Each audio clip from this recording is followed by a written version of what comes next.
Welcome to the Remarkable Leadership Podcast. We're here each week to help you lead more confidently and make a bigger difference, both professionally and personally. This episode is brought to you by the Future of Work newsletter. Every week, you'll get articles, resources, and tools that will help you, your team, and your organization be more successful in the ever-changing remote and hybrid work environment. Learn more and sign up at remarkablepodcast.com/FOW. And now, here's your host, Kevin. Good morning, good afternoon, good evening, depending on where you're located. There's a lot of accepted wisdom for leaders, right? The question is it all wise? Would you like to learn from someone who has been at all of the levels of leadership and is now consulting and coaching CEOs? Would you like some straight talk about what's been said and whether it's true or not?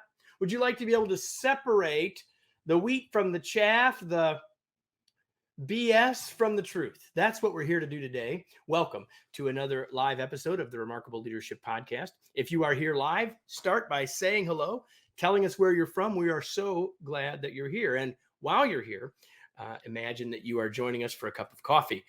Share your questions, your comments, your ideas. They'll make for a better conversation with our guest, who I'll introduce in a second, and eventually for a better podcast episode. If you're listening later, you could have been here live. If you'd like to do that in the future, you can get all access to live episodes and therefore interact with us and see them sooner by joining our Facebook or LinkedIn groups. You can do that by going to remarkablepodcast.com/Facebook or remarkablepodcast.com/LinkedIn. Today's episode is brought to you by Remarkable Masterclasses. We regularly release new skills in this series designed to help you become the remarkable leader and human being you were born to be. Details on how to get on board for a specific skill or get discounts can be found at remarkablemasterclass.com. And with that, I'm going to introduce my guest. Here he is. We get people saying hello from all over. I haven't been able to see that because I was clearly reading. I got to read for one more minute. Then I'm going to get rid of this thing in front of me. Our guest today is Martin G. Moore. He is the former CEO of CS Energy. Within 5 years, he grew earnings from 17 million to 441 million, a compound annual growth rate of 125%. After a 33-year-long career, he traded his corner office for an enriching career as a leadership performance expert at your CEO Mentor, the business he co-founded with his daughter, Emma Green. He is the author of No Bullsh Leadership, is a leadership performance expert, speaker, and co-founder of Your Mentor, as I've already mentioned, whose company's mission is to improve the quality of leaders globally. I love that mission. He hosts the No Bullsh Leadership Podcast, a weekly chart-topping podcast that has listeners in over 70 countries. And he's also developed Leadership Beyond the Theory, a training program based on his practical in-the-trenches wisdom. Martin, welcome. So glad that you're here. So good to be here, Kevin. Thank you. Now, as you can hear, he lives in Boston, but he doesn't sound like it now, does he? He doesn't sound like I don't know what you're talking about, mate. I don't have an accent, right? Exactly. So we've got people in here saying, I'll just put a couple of these things in here. From Egypt, hello to you. You got fans here. Love the book. Oh, great, Luciano. Thank you. Lots of people saying hello. So you all know how to do that. Continue to share your thoughts. Martin, I'm going to dive in for us, though. And, when I started this podcast, you and I were talking about podcasts before we went live here. And when I started this, I said to myself, I want to have leadership experts and expert leaders. And sometimes we get both. And that's what I would see here, right? Someone who's been there and done that and is also doing this part too. So tell us a little bit about the journey. I mean, I don't need to know everything about the 33 years, but give us a little bit of the arc and maybe a little bit about how you end up doing what you're doing now. Sure, Kevin. Well, look, I started off, believe it or not, as an IT guy. I'm a university dropout. I was studying to be a lawyer. Actually, that's probably a gross overstatement. I was enrolled in a law degree in a university in Australia. Didn't really. The studying part was the overstatement. Yeah, the studying part was problematic for me, but But I got past that and I got into IT, and I was actually a software developer before it was cool. to be a software developer. So I was working for a large bank. From there, I got into project management, and I decided that, IT was a lot of fun, but it just wasn't where the action is. And so I decided I wanted to set off an executive career, and that happened, about 20 years ago. I got my first C-level role for one of Australia's largest mining companies as a chief information officer, and went from there. And I sort of did the tour. So I worked in a number of different functional families. So I worked in IT, finance, strategy, and sales and marketing. And I worked in a bunch of different industries because I was fairly portable. So I worked in mining, insurance, energy, and freight transportation. So I sort of did the tour and was able to see the commonalities between what was happening in different industries. Not only that, but I realized that the things that made companies successful had very little to do with that core expertise, the technical expertise of the top leader. And so I had to learn how to get the value and performance and effort out of the people that were reporting to me who actually knew what was going on, because I didn't know anything.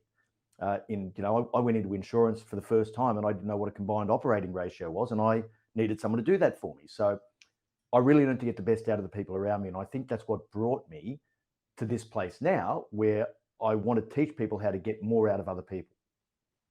Gotcha. So, and you're doing it with your, I absolutely love. You wrote this book, the title of which my grandmother wouldn't want me to say, No Leadership. I guess we're supposed to say that anyway, even though there's an exclamation point there.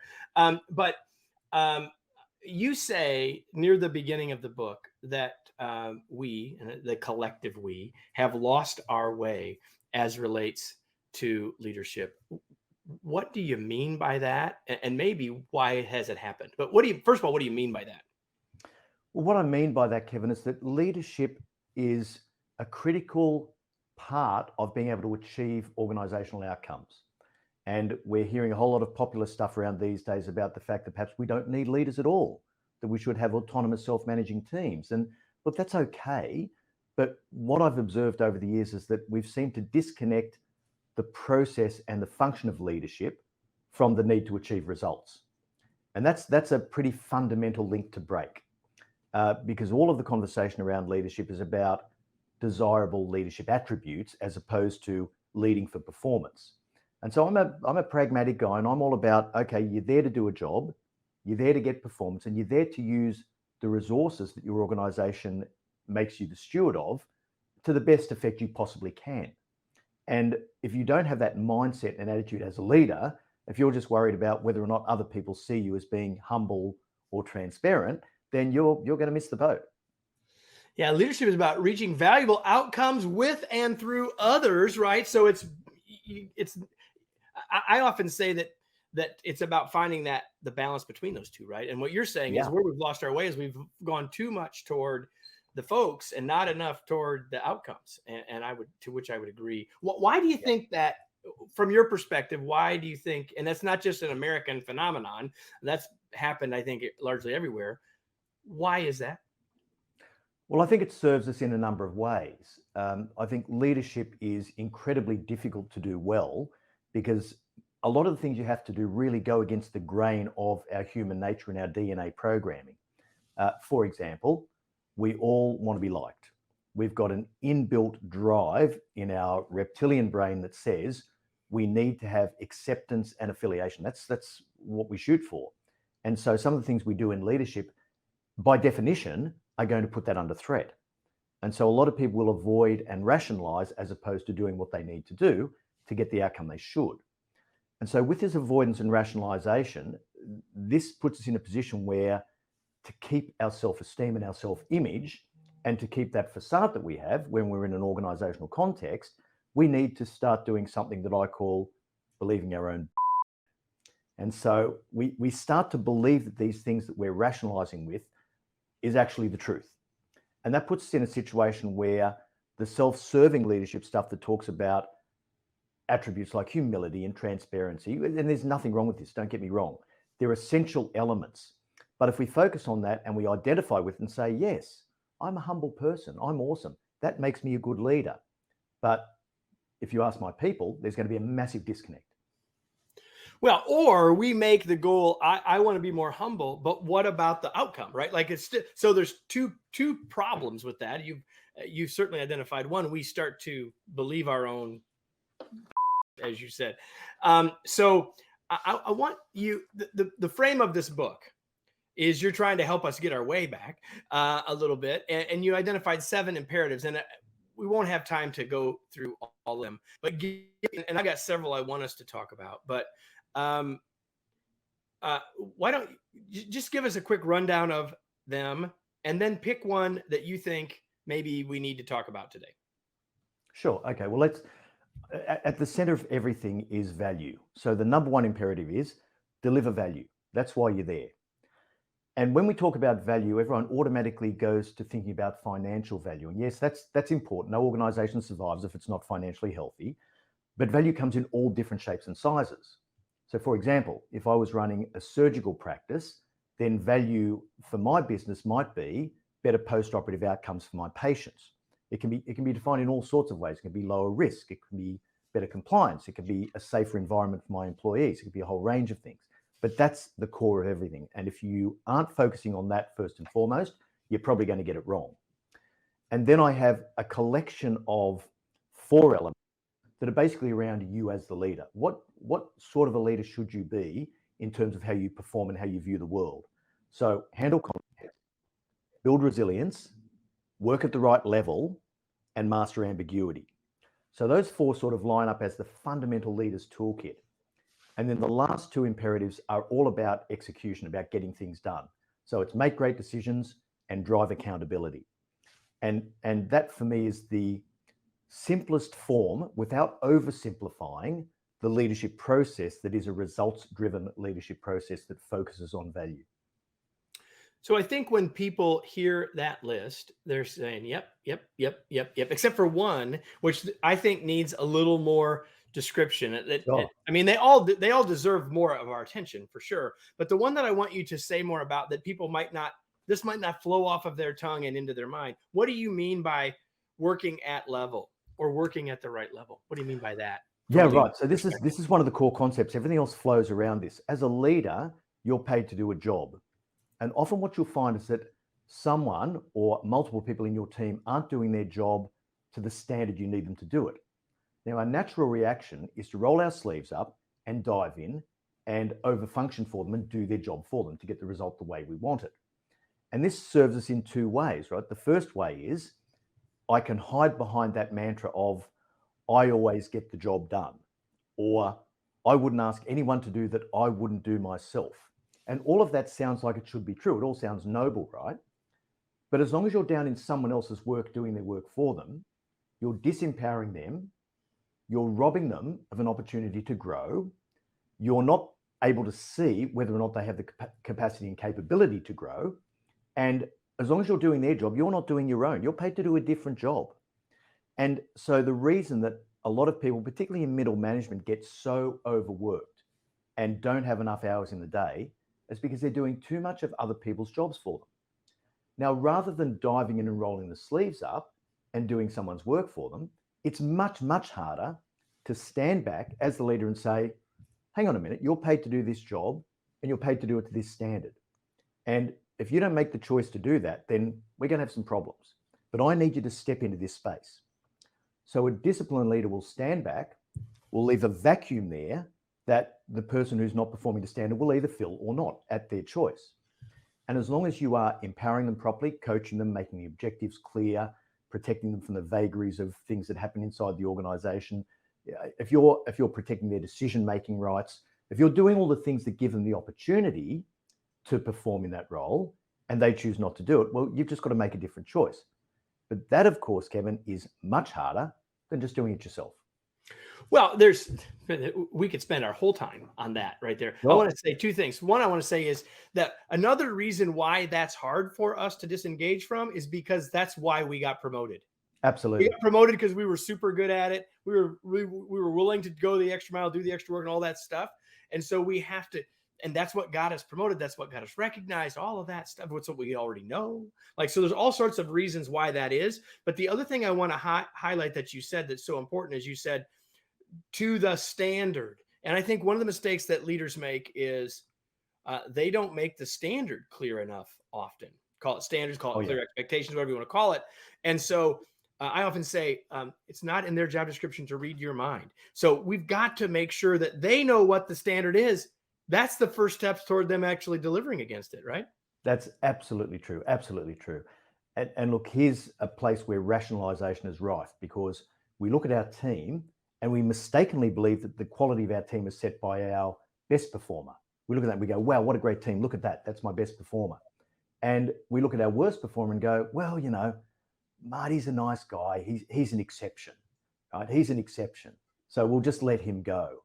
But everyone else looks at that and they go, oh, that's the way. That's okay. Oh, okay. So you can come in and behave and perform like that and still keep getting paid every month. Okay, I get it. Well, I can sort of cruise along at 40% and I'm still shooting the lights out. Yeah. Your whole team performance just sinks on the back of that, minimum acceptable standard if you don't make sure it's high enough. So the question is this being recorded? The answer is yes. So wherever you're watching, it'll be here later. And of course, for all of you that are watching later, listening later, it will be on the podcast later, but you don't want to need to wait that long. Luciano asked a longish question. I did have the chance to read. I'm going to read it to you and then you can take it where you want. Why is it that in some organizations, you have people in leadership roles who ask lower managers to get any information they need to get their reports completed, but they don't want you to ask for help from others? Oh, I don't know. I find that remarkable too, Luciano. I haven't come across that too often, where they say they don't want you to talk to anyone else or get help from them. Look, I think that one thing about modern organizations is that we have completely overdone the collaboration thing, right? Now, collaboration is critical, but we've managed to turn that into a situation where we get a lot of decision-making by consensus. Everyone has to be happy and everyone has to agree, which is the worst way to make a decision, right? You're always going to get an inferior outcome. Why? Because to get to that point where you've got unanimous acceptance, you have to actually take everyone's position into account and try and appease them. And so by doing that, you end up with an answer that everyone can live with, but no one actually likes. And the way to get really good decisions is to have a singularly accountable person who's accountable for making that call for bad or for worse. And you know that, particularly the higher up you go in an organization, you can't please everyone. You know that certain people are going to be unhappy about almost everything you do. So don't agonize over it. Don't worry about it. You know you can't change it. You may as well do the right thing.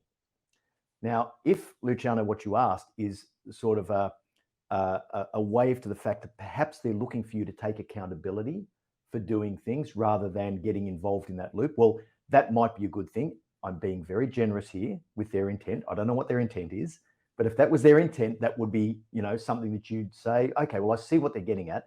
Now let's try and make it work. But preventing you from talking to others seems weird.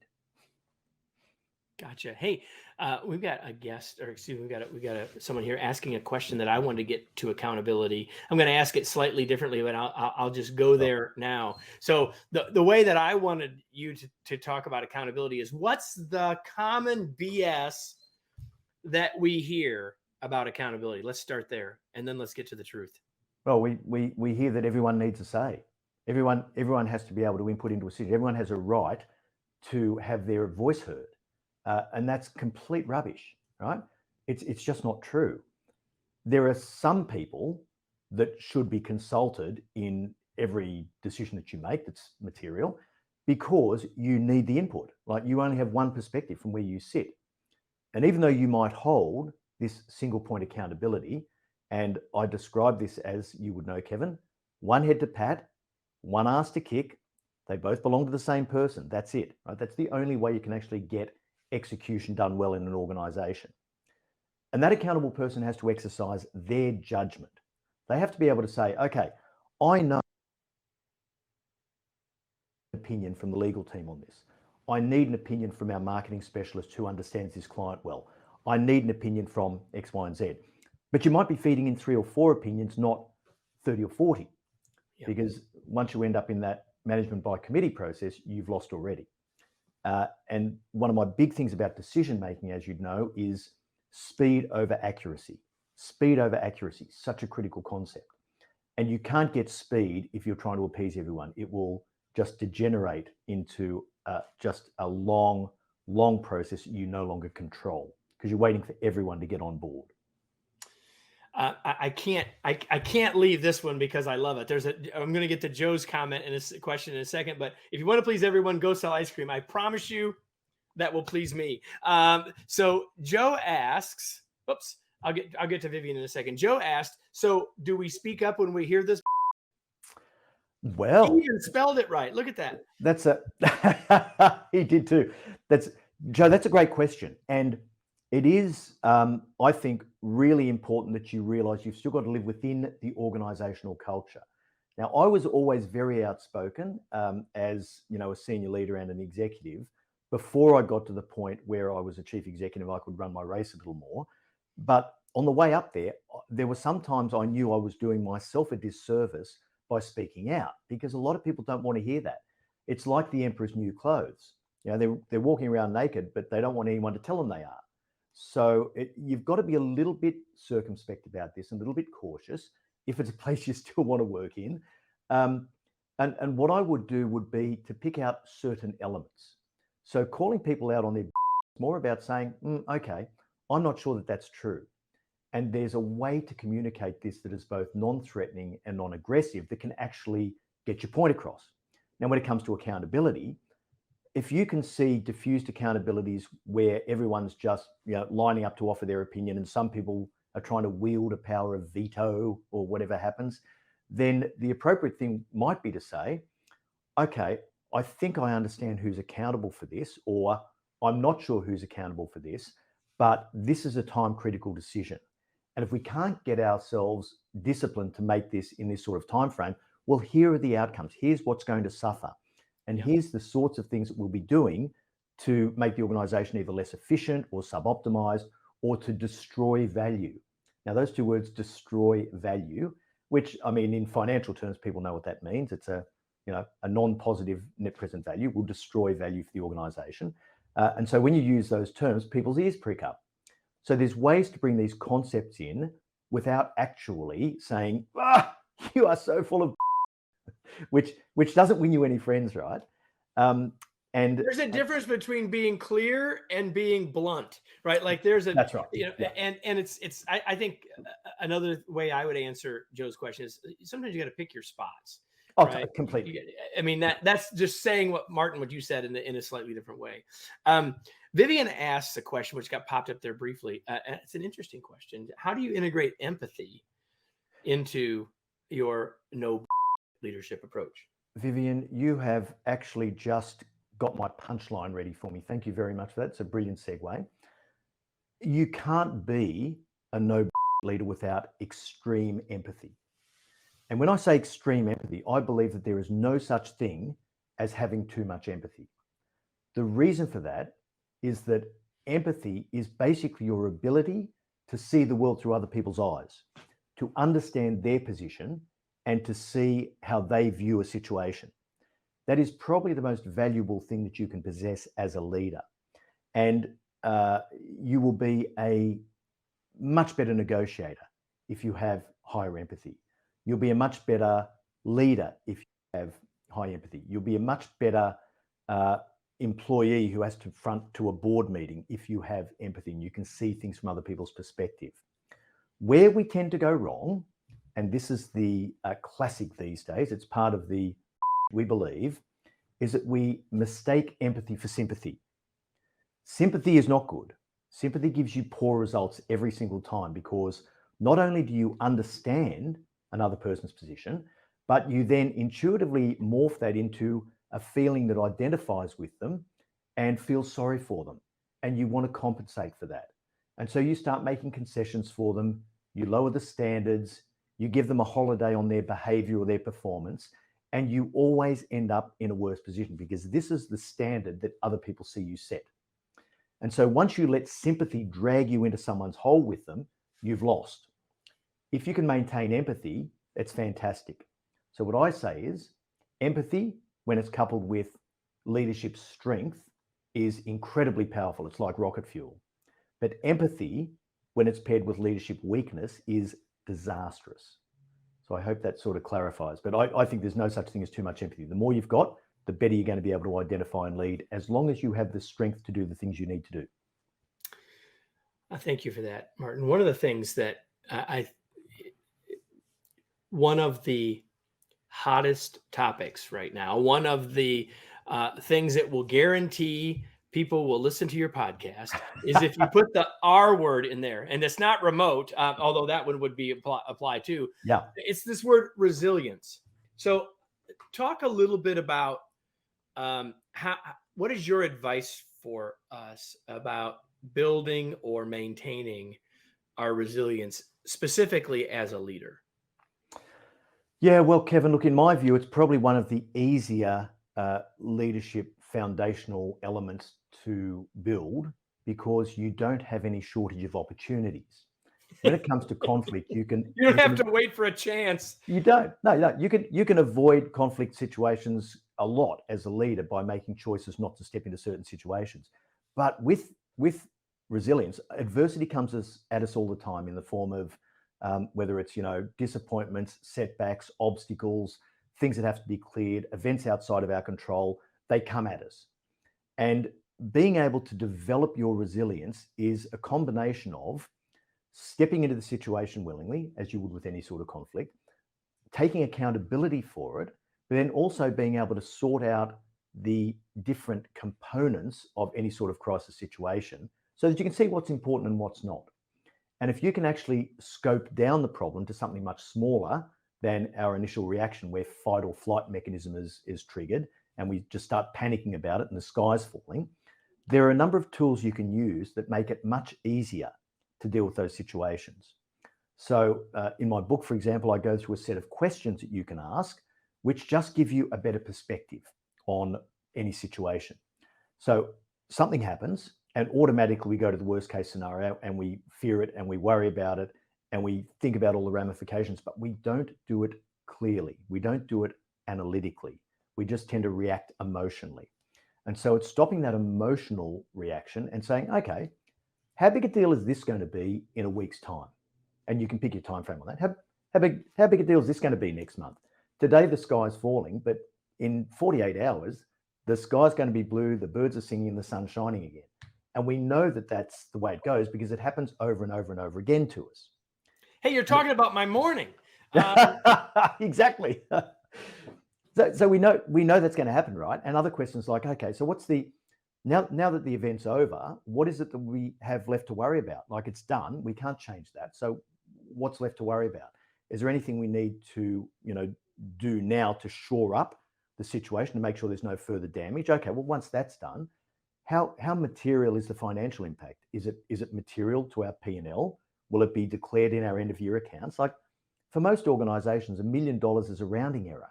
So, you look at that and you go, okay, so I'm not suggesting that we be cavalier with our organization's finances. What I'm suggesting is you put it in perspective. So something goes wrong. Okay, we've lost that money. We can't get it back. We'll find a way to make that money back by doing something else going forward. And we'll work as hard as we possibly can to do that. But that's gone. And it's $1 million, right? It's gone. It's done. Let's think about what we're going to do going forward to build that value back. And so you should spend every single dollar like it's your own. You should guard every dollar of profit jealously. But still, when you lose some money, you lose some money. Move on, right? Don't worry about the ramifications. Just move on and do better next time. So there's all these things that we burden ourselves with in terms of our human nature to catastrophize. And if we just think through it clearly, then it's not going to be as big a deal. It reminds me of the story, true or not, about Thomas Watson, the founder of IBM, who the story goes, and I don't remember if it was 1 million or 100,000. It doesn't matter. Someone thought they were going to get fired, and they went to Watson and said, well, I'm sure you're going to fire me now because I just cost us $1 million. Why would I fire you now? You just got $1 million lesson. So exactly. The idea of putting it into perspective, and the story I've probably not got quite right, but the idea it is right. And I need to tell everyone who's commenting, I love all the comments. We're not going to have time to get to all of your questions. But because I have a couple more things that I need to ask Martin before we're done. Sure. And I want to ask you a question that I bet you haven't been asked before on a podcast. Here we go. This will be good. Because you are also a podcaster, right? You're on both sides of the mic. I'm not at the same time, but you're often on the other side, this side of the mic. And so I'm just curious, for people who are here, maybe they're here live and not on a podcast, but what's your advice to people when they are consuming this kind of content? Do you have any thoughts, advice for people? Sure. Just a few little things. So the first thing is there's such a rich library of value out there now. There's, I don't know, over 2 million podcasts in the world now. Find a topic of interest and search around, find out what's on the top charts and get into it, because there's so much value there and it's incredible. It's free. It's fully accessible. And you're probably the same as me, Kevin. When we started our No Bullsh Leadership podcast in 2018, my daughter and co-founder, Emma, who's the CEO of our business, she said to me, okay, Dad, here's how it works. We're going to put all our best material into the world for free. And I'm a 30-year corporate veteran. I'm going, no, that's not how it works, darling. Patting her on the shoulder, they're there, you'll be okay. That's not how it works. But it's exactly how it works. And so we started off in September of 2018 with some of our best content. And every week we still try and put our very best content out there for free. So bearing that in mind, you can do a lot to build your business, build your career, build your life by accessing free content. The second thing I'd say, which goes against my natural grain, is if you start listening to something and you're finding it a little bit dull, well, just trash it, right? There's so much out there. Life's too short to be listening to average content. So go and find the great content. If something doesn't resonate with you, just dump it and keep moving, right? So much stuff out there. So yeah, enjoy it. Make sure it's fun. There's a lot of learning out there that's both productive and fun. Find your sweet spot and just soak it up like a sponge, because it's better than any university degree you'll ever get. Spoken from the man who quit studying for law. Okay, so yeah, absolutely. I'm biased, but I did go back to school later. You said the 3-letter word fun, so I'm going to ask you, what do you do for fun, Martin? Well, I'm a mad sports fan. I used to be a big runner. So I ran a number of marathons back in my younger years. When my dodgy knees and my love of good red wine convinced me to, I actually gave up the long distance running. But I still love all sorts of sports. And of course, now that I'm living in the US with my wife, we're massive fans of, can I say this? The Patriots, New England Patriots, right? You can't say that to me. I live in Indianapolis. I mean, no. People here don't care as much now that man, named Mr. Brady, left. But that's right. No, of course you can say that. And so we love. We could learn from the coach of that team. For sure. Oh, totally. And look, and so my wife and I are big sports fans. We walk together, just the two of us here in our US family based over here. So we spend a lot of time together. We walk together. We watch sport together. I like reading, and of course I listen to podcasts as well, which I do while I'm doing anything that keeps me fit. So everybody, a little inside baseball here. Martin told me ahead of time that he has listened or watched, whichever, some of our podcasts. And so he knew I was going to ask the fun question. He also knows the next question, since he mentioned he likes to read. What are you reading these days, sir? Yeah, it's good. Well, I've got 2 books I'm toggling between because one of them is really heavy going. It's a book by McKinsey on valuation and valuing businesses. Now, it's an absolute classic. It's the Bible of business valuation, and it's something I'm interested in, so I'm reading it. But I need to plow through it. So at the same time, I'm also reading, when that is a little bit too hard for me, but I don't want to go all the way to a Netflix binge. I'm rereading a book that I read a number of years ago, a brilliant book called What Money Can't Buy by Michael J. Sandel. And that is just a brilliant book, because when I do anything, I like to be challenged and I like to be pushed. And I love, whether it's watching a movie or reading a book or anything else, I love to be part of it and just go, oh, I don't know if I agree with that. I don't know if I'm comfortable with that. I just like to be challenged and pushed, right?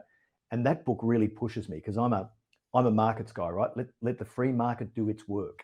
And when a guy like Sandel talks about the morality of markets, it really pushes me to think more deeply, which I love. You got Patriot fans here. Thanks, Joe. I'm with you, mate. Well, and Matea, same thing. You got two of them here. Okay. Vivian asks real quick, best book you've ever read?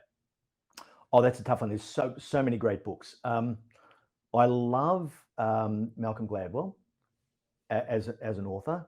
I love Michael Fitzgerald as an author. I love the stuff they write. You know, Moneyball's a fantastic book. Outliers is a fantastic book. There's just so much really, really good stuff there. But I also love, as I said, books that challenge conventional wisdom. So one of my favorite ones is a book called The Halo Effect. And when you read the classics that everyone would have heard of, like Good to Great and In Search of Excellence, everyone goes, wow, those are just classics. Well, go and read The Halo Effect, because it actually pulls apart the research that's done in those types of books and just says, you know, they're not all they're cracked up to be. Now, the principles might be true, but hiding behind this, you know, research team of 45 people or whatever it is, doesn't necessarily give you the right answer. So yeah, that's good. That's a challenging book to read. It's great. A lot of fun. There's so much good stuff out there. Martin, the question that I have for you that you've been wanting me to ask from the beginning is, where can people learn more about your work, about this great book, about where do you want to point people while I hold this up? Yeah, thanks very much, Kevin. So yeah, so the book's doing really well. It's a Wall Street Journal bestseller, which is fantastic. You've got an early version, hasn't got the starburst on it, but the book's done really well. You can get that on Amazon, Goodreads, anywhere you get your books from. I think probably the number one place to start with anything from us is the podcast. So No Bullsh Leadership by Martin G. Moore is on, you know, any podcast player, you know, Stitcher, Spotify, Apple Podcasts, whatever. And that will just give you an introduction into the concepts. And we've got 171 episodes out there as of tomorrow, which give you a whole bunch of stuff. And then for me, martingmoore.com. martingmoore.com and the No Bullsh Leadership Podcast.